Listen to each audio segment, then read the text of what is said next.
Okay, we're gonna get started here on the Civil War today. You'll have a quiz tomorrow. You can't see it yet. This will take me 2 days to get through this, so just bear with, and then we'll actually end up finishing. Well, right where I want to, but you only have two more lectures. So there's only two more reading quizzes that are accompanying these. I call them reading quizzes. There's not even a reading associated with it anymore. So let's back up and I can talk about that. Let's back up and talk briefly about. A little review here in terms of some of the precursors leading into the Civil War, right? So we know that obviously slavery is a massive issue, right? That's coming to a head. We've seen a significant expansion territorially again into the United States, right? In fact, the United States by this point looks pretty much like the United States does today, right? The increase in all this territory is again part of what makes the issue of slavery a bigger concern, because as we have increased territorially, we then have to decide whether or not these new territories, these new states, are going to be slave states or free states. And so that's been a significant issue. And we had a whole bunch of presidents, and I know we don't really cover most of them, right? I mean, we covered Andrew Jackson, and then we go, Jackson is what, 7? So 8, 9, 10, 11, 12, 13, 14, 15. So 8 presidents, right? And the only one we really talk about is Polk in the war, the Mexican-American War, right?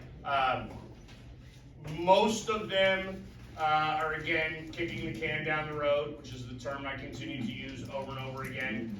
Some of them actually have the ideology that there's nothing that they could do in order to stop secession in the event that secession were to occur.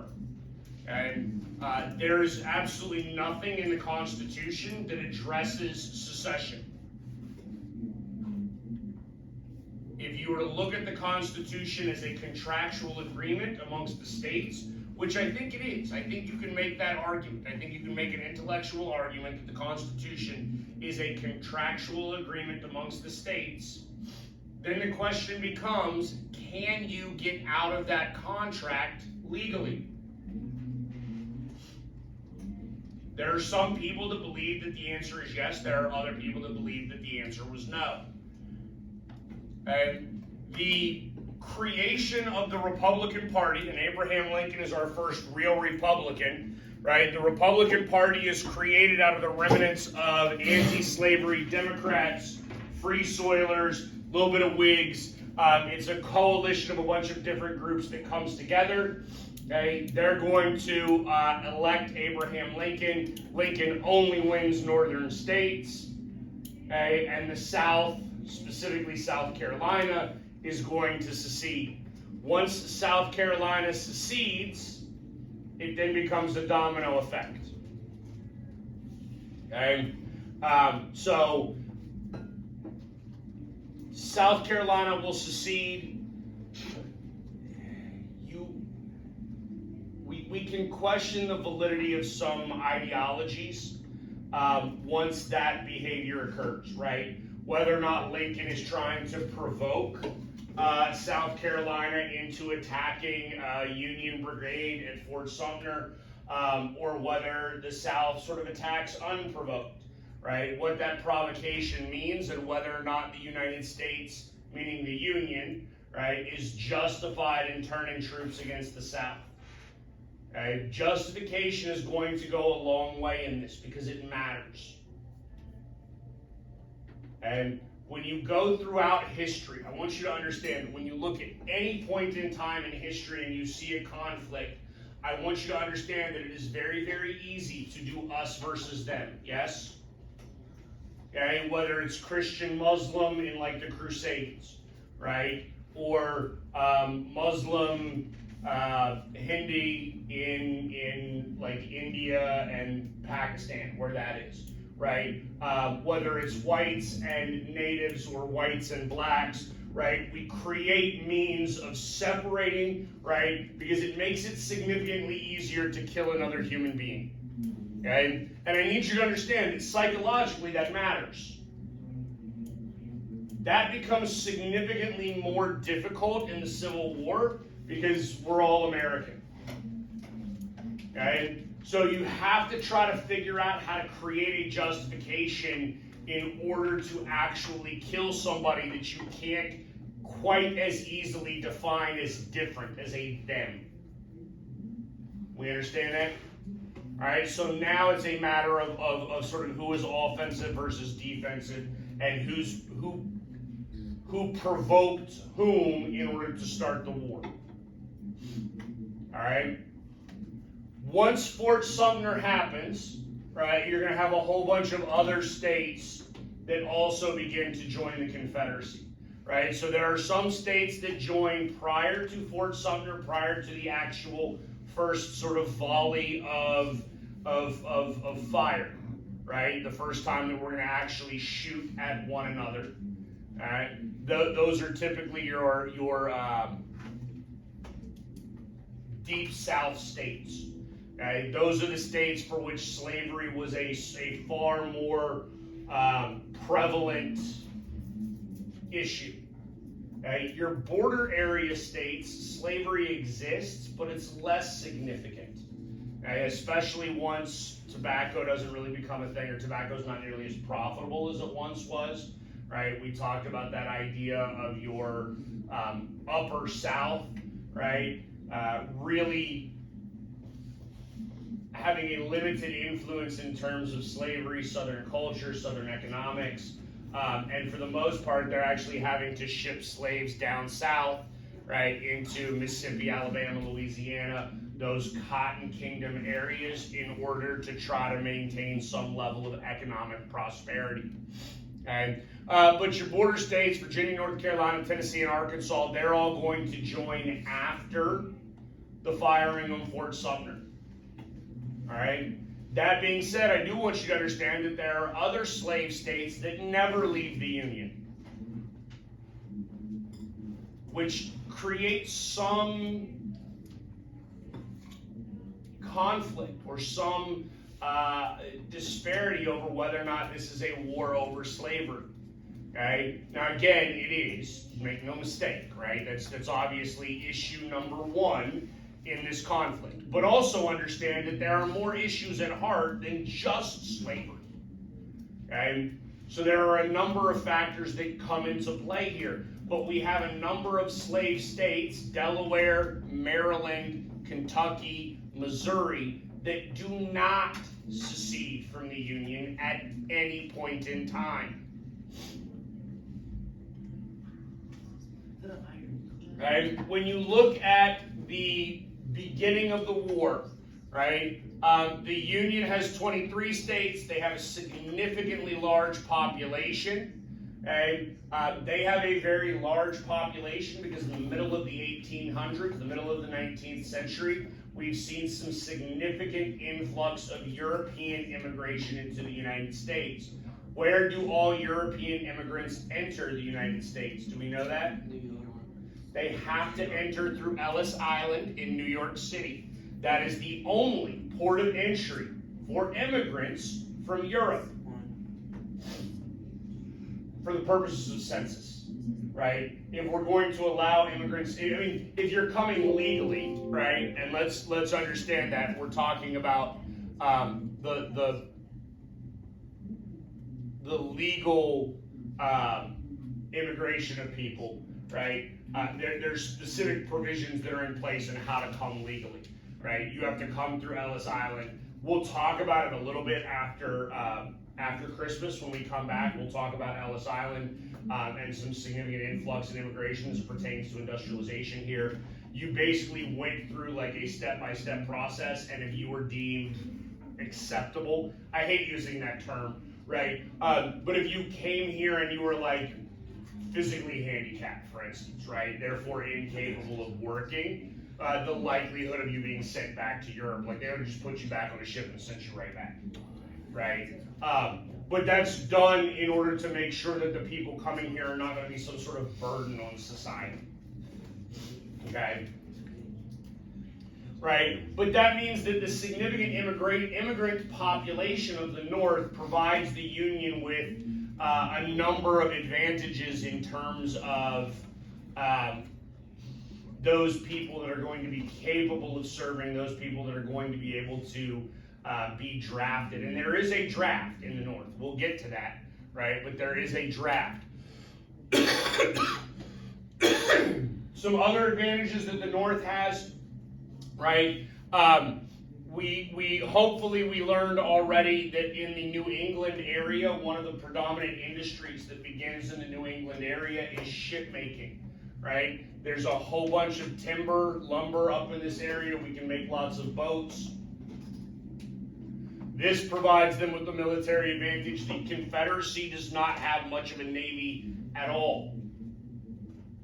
The Union has a significant navy, and that's going to aid the Union because it's going to give them an opportunity to create sort of blockades, but it will also come into effect when we look at what's called the Anaconda strategy, right? Where essentially they're going to come down the Mississippi and sort of surround the South and then just begin to squeeze, right? Like a snake, you know, like a boa constrictor that encircles its prey and then squeezes the life out of it. That's going to be a military campaign strategy of the Union Army, right? Significantly, I know we've seen images of it, right? Like we've seen some maps of railroad lines prior to the start of the Civil War. There's a massive amount of railroad lines in the North, significantly fewer railroad lines in the South. Okay, that's going to matter as it pertains to resupply and the ability to send troops and goods and guns and bullets and all sorts of other things to the various locations that it is needed. And the South does have some advantages. One, a large number of our military officers, those individuals with significant military experience, are Confederates. They're Southerners.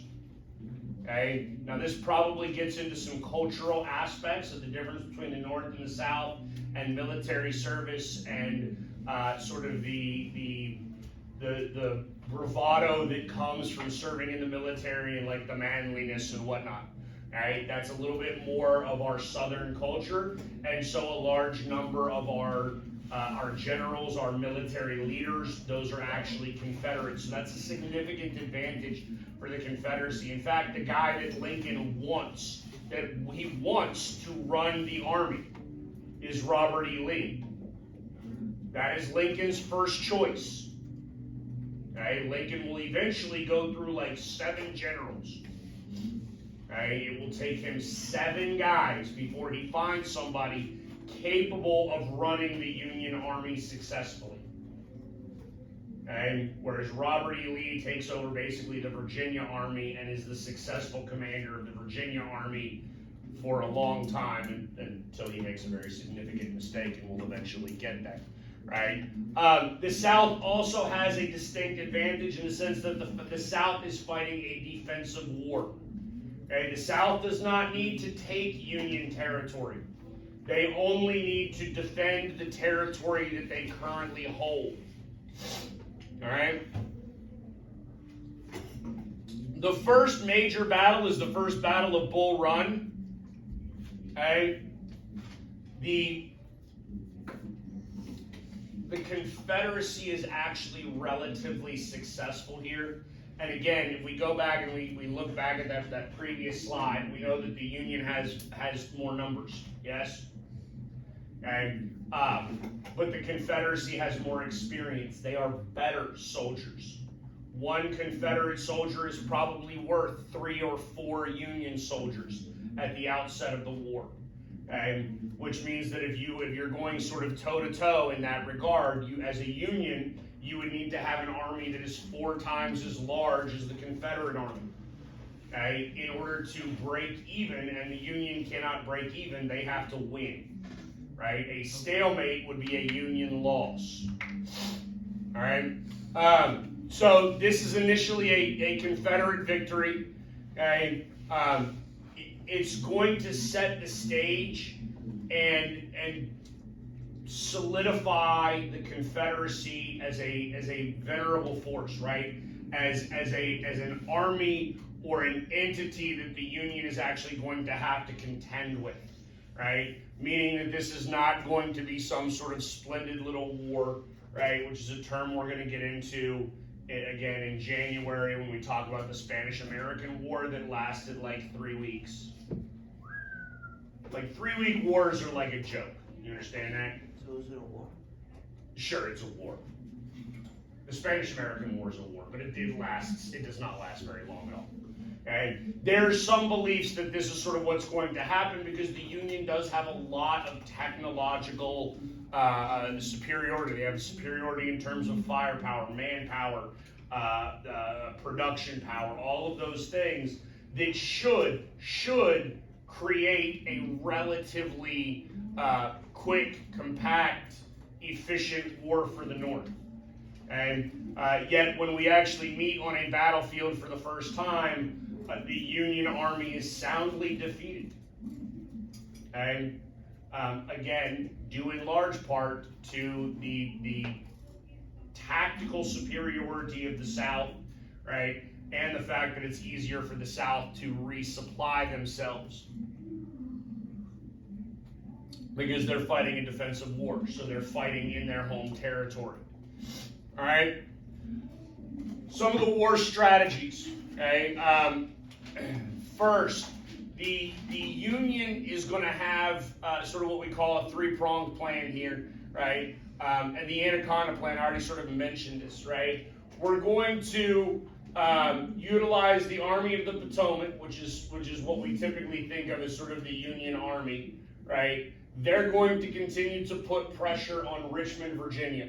By the way, just so you know, Richmond, Virginia is about where that 3 is, right? Just to the side of that 3.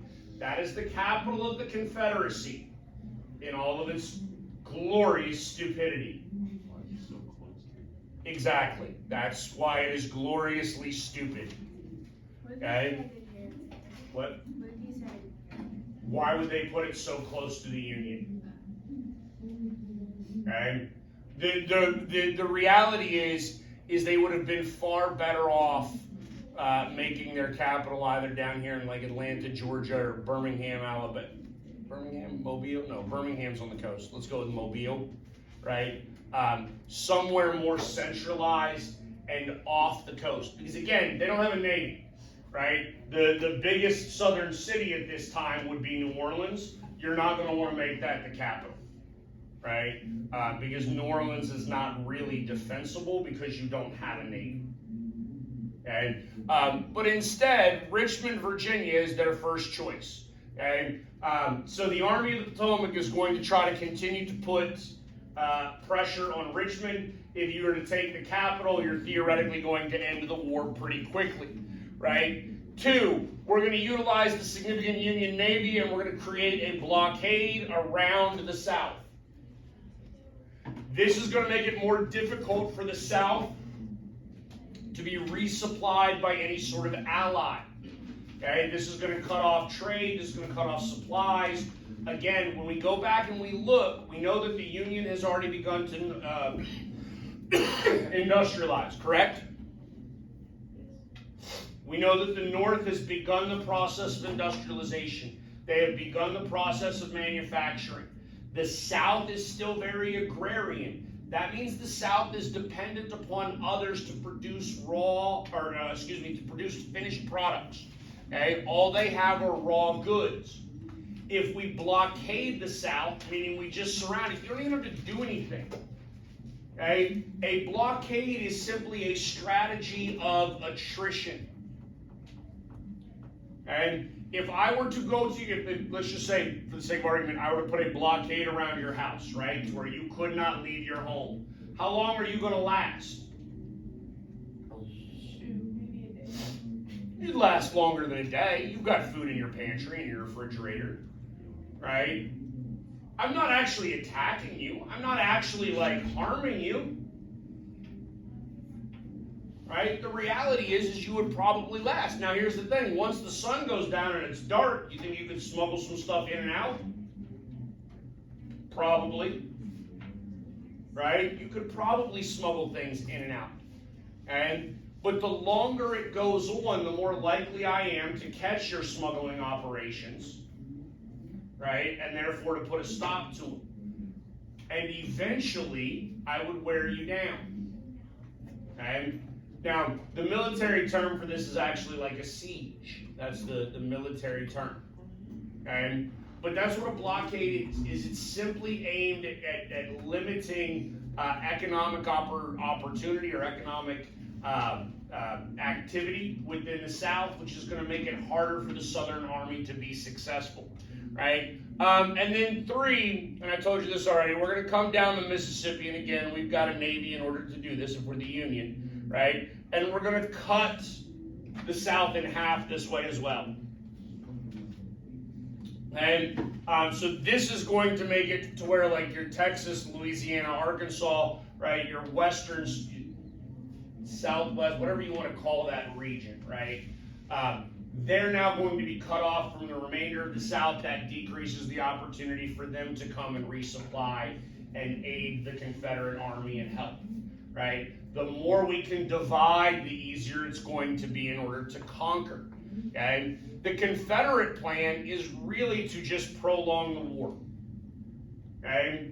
The Confederacy simply needs to outlast the Union, and they need to outlast the Union for 2 reasons. And 1, the more that they force the Union into fighting and the longer they force the Union into fighting, the less support the Union is going to have for it. Okay, now this is true of pretty much all wars at all times, yes?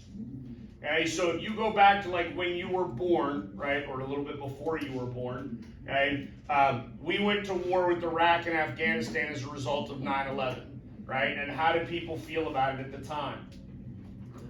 We were great with it, right? Yay, hurrah, America, hurrah. And literally, after 9/11, the United States military did not have a problem like recruiting, right? All right, more people than the military needed were voluntarily joining.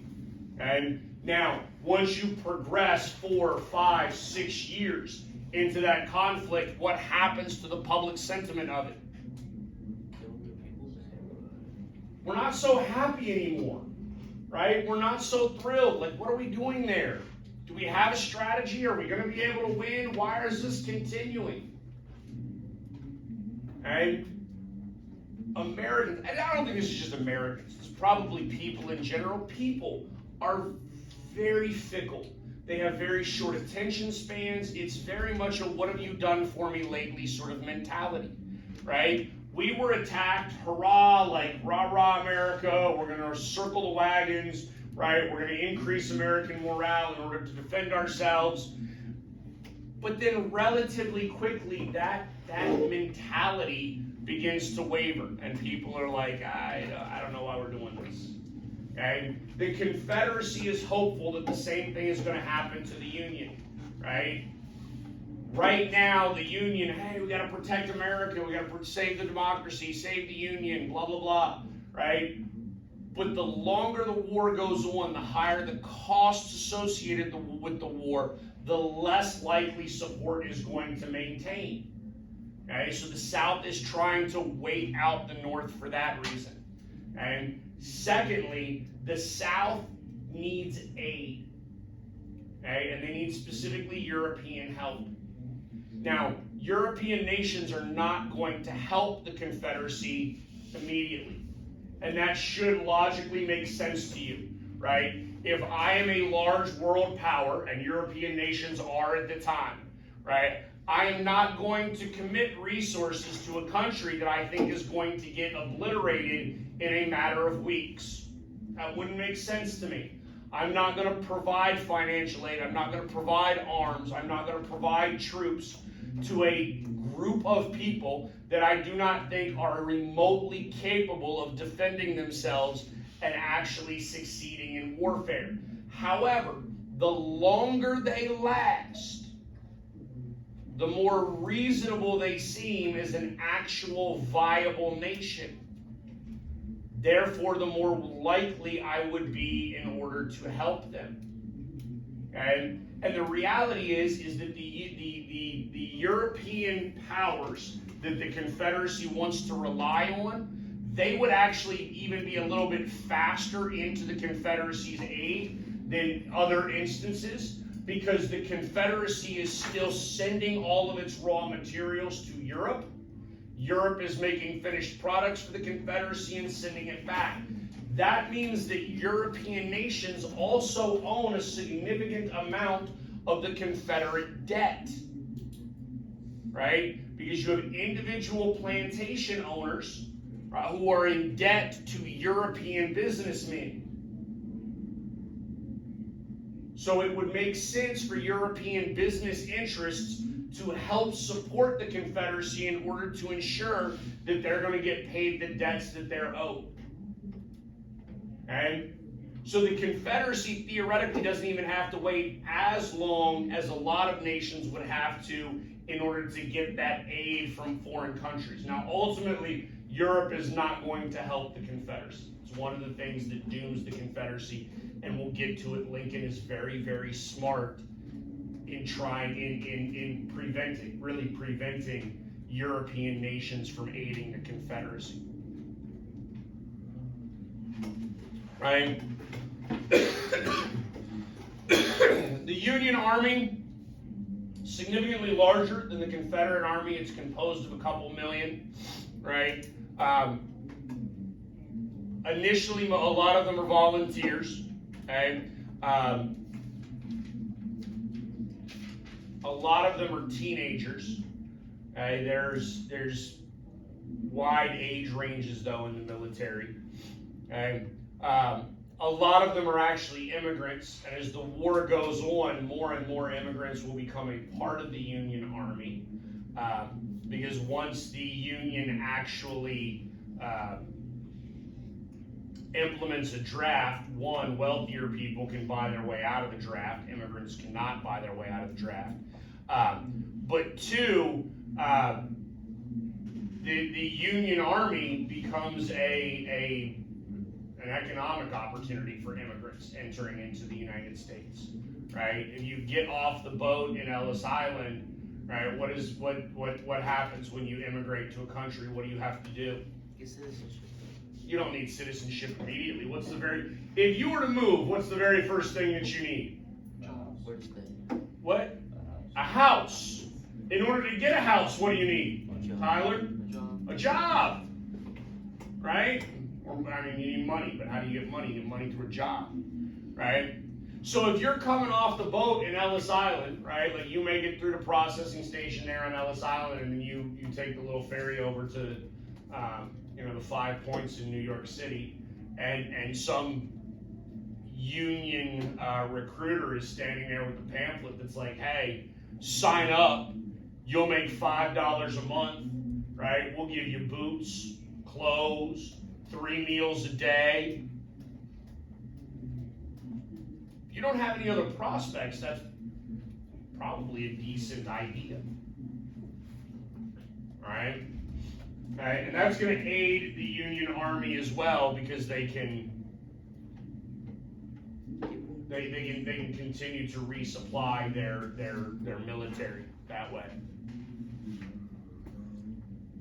The Conscription Act, conscription is just the concept of a draft, right? So by 1863, we're going to have to implement a draft. You can be drafted between the ages of 20 and 45. All right? Ulysses S. Grant is ultimately going to become one of the most prominent Union officers, right? So he has fighting experience, he has military experience from the Mexican-American War, although he was then booted out of the military. The dude was a raging alcoholic. I mean, raging drunk. And while in the late 1850s, following the Mexican-American War. We don't need that in the military. When the Civil War begins, you take the two factors, right? One, a lot of our experienced service members are Confederates, right? And then two, obviously you're now fighting yourself, so you've already divided your military sort of in half anyways, because you're killing each other, right? And you're going to have a massive war that's going to require a significant uptick in the mobilization and the creation of new units. Grant is going to be able to rejoin and reestablish himself. And the Confederate Army is composed of about 750,000. So it's significantly smaller than the Union Army. Okay? They also have a draft, a conscription act, right? Theirs is 18 to 35. 3-year requirement to 3-year service. I forget the Union conscription requirement. It might have been for the length of the war. A lot of the times that is the conscription requirement, is the length of the war plus like 6 months. And like the North, the South, you could get out of it, right? You could send somebody in your stead. Sometimes you did that with slaves. There were slaves that fought for the Confederacy. And there were also people that were exempted from conscription, from being placed into the draft, right? If they were important people, right? And that goes into sort of class structures of the South, right?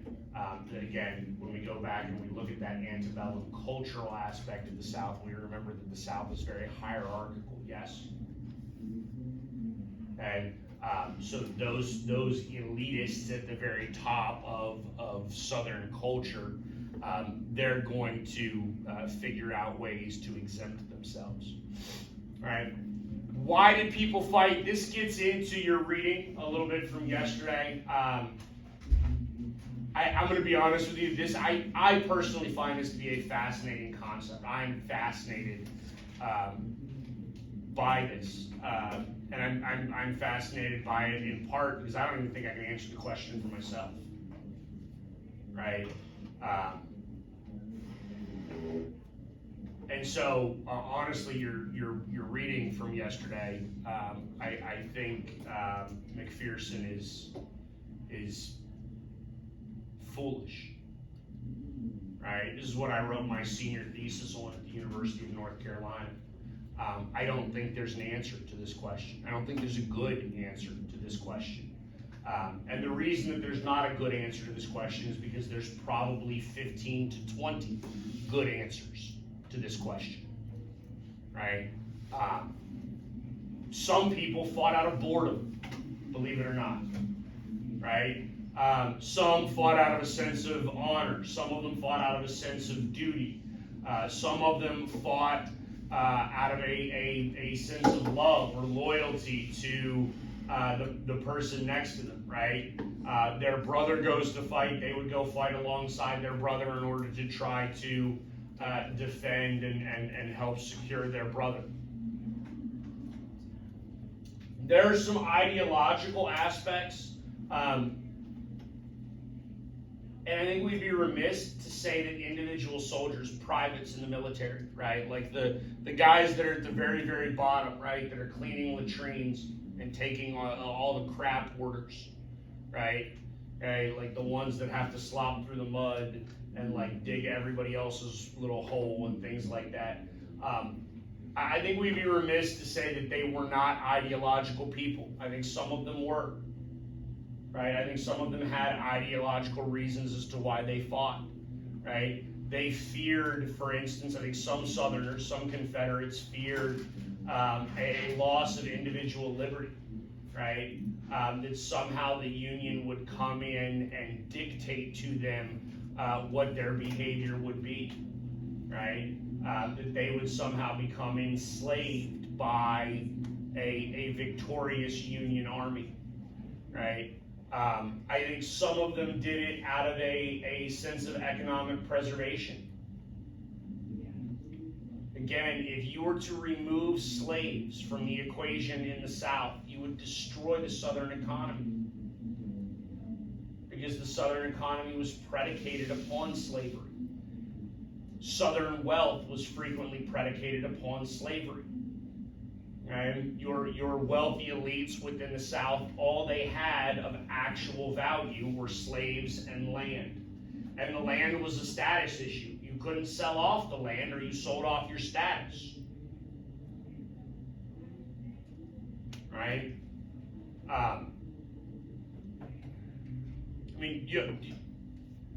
We'll talk about it really next week when we get into Reconstruction. But do we know what reparations are as pertains to slavery? Do we know that term? Right? So the idea of reparations, and we may end up paying reparations today. The state of California has actually begun to look into it, right? But we would just give money to black people, right? Like, hey, here's X number of dollars because your ancestors were a slave, right? The idea would have been at this time when they were emancipated, right? Here's money because you have been working for free for a long time. Interestingly enough, during this period, when there was conversation or talk about reparations, some of those reparations were actually being discussed to give to the planters, the people that owned slaves, right? Because they were having their property taken from them. Okay? And believe it or not, the Constitution actually dictates that if the government takes your property, which it did when it emancipates all the slaves, the government has to compensate you for that property. Right? In which case, theoretically, your planters should have received money, although they didn't. The Union, again, some of the ideological or the intellectual aspects. There is the preservation of the Union. There's long been an idea of American exceptionalism that we're somehow this divine nation, right? It goes back to the Pilgrims, right, and Plymouth, and that concept of a city upon a hill, right, where we are the guiding beacon to the world, and therefore you need to preserve the Union because you need to preserve that beacon. Okay? There are certainly people that are fighting in order to end slavery. There are Northerners fighting to end slavery. That is their predominant cause. There are Northerners fighting for what they see as more generalized human rights, more generalized sort of growth and prosperity. They want to get rid of what they see as sort of a backwards conservative agrarian ideology that is not going to benefit the United States. Right? The life of a soldier, the lives of individual soldiers, especially in times of conflict, are never great. Okay? When you look at the average, right? Average soldier is about 5'8", 143 pounds at the start of the war. They would have lost considerable weight by the end of the war. Okay? For a variety of reasons. Obviously, one, there's a lack of food, right? You're trying to resupply. You're not always going to eat as well as you would have prior to the start of the war. Two, you're obviously burning through a lot more calories, especially as you're marching all over the United States. And for the most part, the diet of soldiers is not great. It needs to be sort of dried foods that are relatively easily transported. Again, part of the reason for the weight loss that you would have seen. And it would have been even worse if you ever found yourself captured, right? So if you had found yourself on either side in a POW camp, right, a prisoner of war camp, the conditions there were pretty atrocious. It would not have been uncommon to find soldiers under 100 pounds in those locations, people withering away essentially to their death because there's a lack of food, there's a lack of sort of sanitary conditions, things like that. right? We have a relatively literate fighting force, which is actually great for historical purposes, right? We have a number of letters and diaries and things that are sent back that provide us with some decent insight, right? Now, that being said, one of the questions that you had yesterday in your short responses is really about the validity of firsthand accounts. And I think that you need to understand that when you look at firsthand accounts of soldiers, you absolutely need to call validity into account, right? Because how many times do you see a soldier admitting that they're afraid? Rarely. It's very infrequent, right? I think there's just a human aspect of a desire to be brave and be honorable and be manly or masculine. I will be honest with you, because I did this in the military, right? I lied to my mother all the time, right? Like, I'm not gonna tell my mother if I'm actually in danger. I don't want my mother to worry about me, right? So I think that there's some question that needs to be taken even into firsthand accounts, right? Because the way that we would present information, depending upon who our audience is, would change, right? If I were a soldier and I were writing to my friend, I might try to be more machismo, more bravado in my writing, right? Like, I'm a hero, I'm killing the enemy, like I'm so great and wonderful and honorable, right? Whereas if I'm sending a letter to my mother, I might downplay the danger that I'm in, right? In order to try to provide my mother with some sense of ease and comfort, so that she were less worried about me, right? For the most part, the fighting within the Civil War really only occurs in the sort of spring, summer, and into the fall. We still don't fight predominantly in the wintertime. In the wintertime, you might train a little bit, but for the most part, you still sort of dig in and try to wait out the really harsh weather.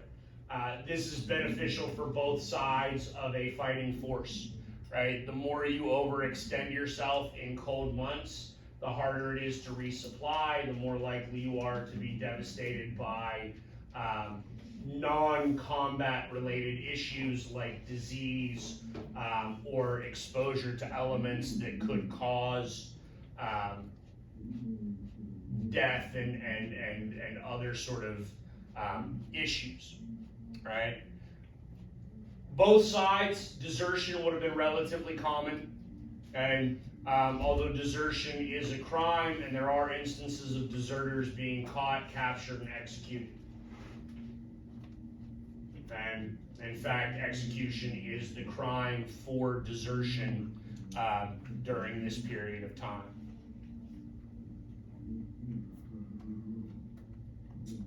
Blacks in the South. So we know, we've already talked about the Underground Railroad. We know that there's a network aimed at helping blacks escape. Once the war itself begins, this gets even more complex, right? You have fewer whites to oversee properties, and that provides a little bit more freedom of movement amongst slaves. In some instances, you actually saw large roving bands of former slaves, or let's still call them slaves, because technically they're still enslaved, who, instead of trying to escape to the north, would just follow the Union Army around, right? Which should stand to reason. I mean, the Union Army, theoretically, if the Union Army is fighting for the end of slavery, right? If you are a slave, you would be relatively safe with the Union Army, right? Additionally, as the South is being decimated, in terms of infrastructure, in terms of growing crops and food stores. As more and more of the products that are created in the South are being sent to the troops, that decreases availability of crops and food stores and things like that for slaves on the plantation. And as they begin to starve, as they begin to deal with less opportunity or less sustenance, right, that's going to increase their necessity for mobility. And again, they're going to follow the Union Army because the Union Army has food. Some of them try to go to work for the Union Army. And now that gets a little complex because the Union doesn't really, especially early on, they don't have a policy in place for what to do about these people. Okay? So in some instances, the Union Army just sort of ignores them. They let them follow and ignore them. In some instances, they will actually put former slaves to work and let them be cooks or servants that are cleaning, packing things, muling things around, things like that. But there's a variety of avenues available as a result of the war for your former slaves. Okay? Robert Smalls is actually one of the better stories. He steals a Confederate steamship and basically takes the ship over to the Union and continues to work militarily on that ship in order to try to aid the Union and fight the Confederacy. And as far as fighting in the West goes, we actually have some fighting all the way out in California, although it's relatively limited, right? We have some fighting in the Missouri-Kansas area, although that's relatively limited and it is very irregular, right? And when I say irregular, what I'm really talking about is non-regular Confederate troops are engaged in that area. Okay, so again, because the Confederate Army is smaller, the Army itself is going to be more concentrated in the Virginia, North Carolina area as it tries to defend its capital. Okay, so Quantrill, for instance, he is an irregular, basically a militiaman for the Confederacy who is going to utilize guerrilla tactics and raid Kansas, raid the Union Army in Kansas, essentially hitting with hit-and-run tactics, right? Ride into a town, shoot it up, kill as many Union people as he can, and then scatter into the countryside, back into Missouri and sort of lay low and hide for a little while, and then do that all over again. That's pretty atrocious in terms of the style, right? Because it's guerrilla warfare and it's irregulars. You would have seen the massacre of women and children in Union towns in Kansas as well, right? It's not Army versus Army, which is a little different as far as war goes, right? For the most part, when troops meet each other on the battlefield and kill each other, we don't really think twice because that's what soldiers do, they die. When you're killing innocent women and children, that's a little bit different. Good morning, Baker.